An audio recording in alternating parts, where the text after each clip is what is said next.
Hi, it's Lou Manfredini, Ace's home expert, and in this video, we're going to show you how to improve the flushing action of your toilet.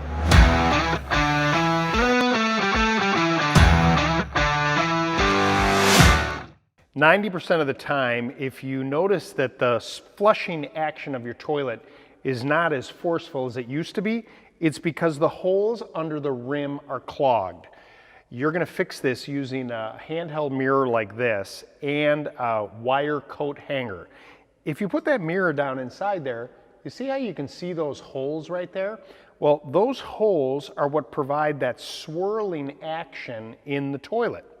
So, if you take a metal hanger like this and you break it apart and you have that end right here, that's not the part that hangs on the hanger, but the little bit, you're going to bend that wire up a little bit and use this to kind of do almost like a dentist.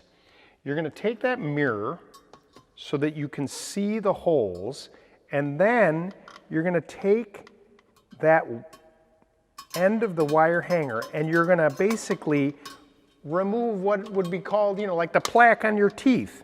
And by doing so, each hole slowly all the way around and cleaning that out, you're going to open up those holes. Then when you flush the toilet, you're going to have that powerful action that you need to evacuate the solids that are inside the toilet. And that's it. If you'd like more information, please go to acehardware.com or subscribe to our YouTube channel where you'll find more helpful videos. Or better yet, go to your local Ace Hardware store because Ace is the helpful place.